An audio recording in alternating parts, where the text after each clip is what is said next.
in the world we're living in, we have to be very certain about the kind of investments we're making, not only financially, mentally, emotionally, and physically. Couple pills in the daytime. How'd you get a friend with a headlight? Probably should have fucked in the first night. Now I gotta wait for the green light. I don't wanna wait for the Guys, thank you for joining today. One of the things I wanted to come to you with today is social media and the influence that it's actually having on our livelihood, our behaviors, our morals, and our beliefs. I want to break down how we're being affected so that we can understand not only how we're being affected in order to guard ourselves, but at the same time how we're being affected so that we can use it for our own purpose, our own intentions. So I want to start out today by telling you a story. Back when I was in school, we had some university students go out and do some research to see what kind of social impact that a university student could actually have on a local community, trying to push their own beliefs, their own morals, their own desires onto those people in that community. So what the students did is they chose 4 different communities, all of them wealthier communities, higher end homes, and all 4 of them with the same type people, with the same job types, the same similarities as far as lifestyle. So here's what they did. They said, we're going to knock on every door in this one community, and we're going to try to speak to the people that are at home. But if they're not at home, we're going to leave them a door card on the door explaining what we're trying to do to help the community. So what they did is the first community they chose, they went out and said, okay, if you will cut off your air conditioners and turn on your fans, you will save money.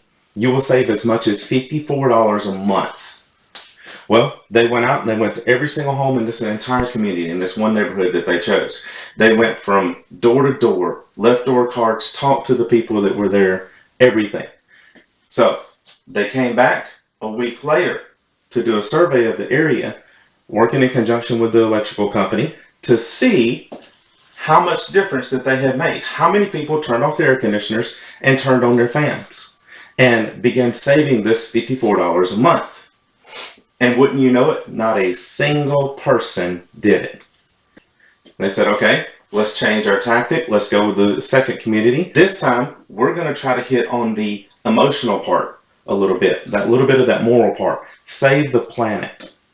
So we're going to go out and we're going to go with the green initiative of saving the planet. So here's what they did. They went out, they took the door knockers with them, the door cards with them. They went to every door, house to house in the second community. You've got to cut off your air conditioner, turn on your fans, and that way we can save the planet. We can stop the rolling blackouts. We can actually save the planet and clean up the ocean, clean up the water system. It just makes so much improvement in order to lessen the amount of energy that we're consuming right now just by turning on your fans and turning off your AC. Here we are now, a week later, go back in. How many people do you think turned off their AC? How many people do you think turned on their fans? In that situation, it was the same as the first one. Not a single person turned off their AC and turned on their fans. Everyone kept everything exactly the same. No one turned off their ACs. No one turned on their fans. The green initiative of pushing Save the Planet failed.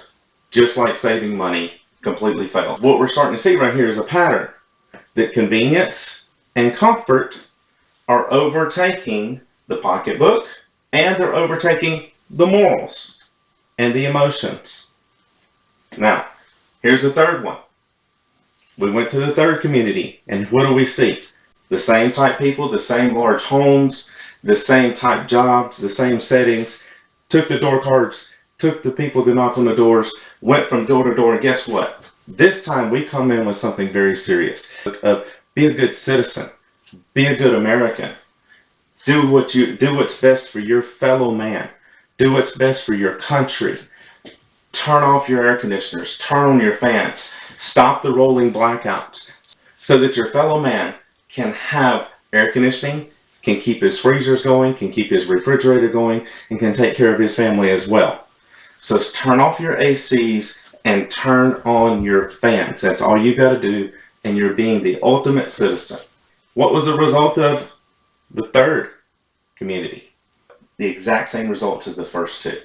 even pulling on the heartstrings and the emotions of helping your fellow man, of stepping out and being a part, being a good American, and helping out and stopping the rolling blackouts, making it so other people's lives are more convenient, making it so it's a little bit easier for the person that's below you or beside you to be able to operate. They love their ACs. They love the comfort. They love convenience. Still did not pull on the correct emotional strings in order to make that change that the university students were actually going for.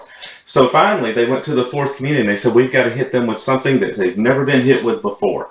The money doesn't work. Saving the planet doesn't work. Being a good American and a good citizen and a good fellow American doesn't work. So what's got to be our fourth tactic? Their fourth tactic is they simply went from house to house. They only hung the door cards. They didn't even knock on a single door. Here's what happened. When the people got home from work, they saw the door card on their front door. They pulled it off. Here's what it said. Your neighbor is doing better than you. When surveyed, we found that in your community, 77% of your neighbors are being a good citizen. They're saving money and they're saving the planet and they're turning off their ACs and turning on their fans. 77% of your neighbors are doing better than you are. Well, that was a pretty powerful message, pretty strong message, right? But the numbers were fictitious numbers. They were all made up. This was just a study just to see what it would take to actually change the morals and the beliefs of a person through social engineering. So here we are a week later, and we look at the results of the fourth community. And wouldn't you know it, it's over 80% reduction in energy use in that fourth community. Why? Because they started turning off their air conditioners, turning on their fans. So what kind of impact did this actually have? It was the fact that they thought they were being outdone by their neighbor, by their fellow man. That their fellow man, their neighbor, was actually doing something better than they were doing it. So here what we see is through social influence, whether it's true or not, can actually bend and change the beliefs and the morals of human beings, of us. Our morals, our beliefs can be bent, can be shaped, and can even be changed by the social environment around us. So you have to be extremely conscious of the social environment around you and what you are expecting. And then you have to be extremely conscious of the social environment that you're putting out so that you make sure you get the results that you want. What you're putting out is what you're going to get back. The story that I told you about the university study goes to show us that we have to be very, very careful about what we put out because that's what we're going to get back. But we also have to be very careful about what we receive because that's what we're going to put out. So we have to be very careful to understand what's going on in the world around us today, because as I see it right now, we're looking at a political atmosphere where everything's up in the air. We have a social atmosphere that's created in politics that's affecting not only our lives as individuals, it's also affecting our businesses and the businesses around us that we rely on for our jobs, our daily lives, our livelihood, our air conditioner. So if that's affecting us, then we need to know what's going on politically. Like right now, we have the World Economic Forum and the United Nations that have both put forth initiatives in order to hire thousands of social justice warriors. That's what they call them, social justice warriors, in order to go through the internet, influence everyone that they can influence via social media, to go through the internet and to scrub the internet, to take down and to block anything that goes against their social initiative, what they're trying to push, whether it's right or wrong. What they're trying to push is going to take precedence because they're going to be working 24 hours a day, 7 days a week with thousands of social media warriors in order to influence the way you think. So they're going to put an input into you in order to get the output out of you that they're expecting. So in order to make sure that you understand what's going on, you need to understand how powerful social media actually is, how powerful the social behavior of everyone that you're influenced by and everyone that you're connected to is. And the fact of the matter is this, is you have to do your own due diligence to make sure that you are getting the correct input into your life from the social media, from the social connections that you have, so that you get the output that you're wanting out of your life. Because if you don't, then you will be putting out what somebody else wants you to put out.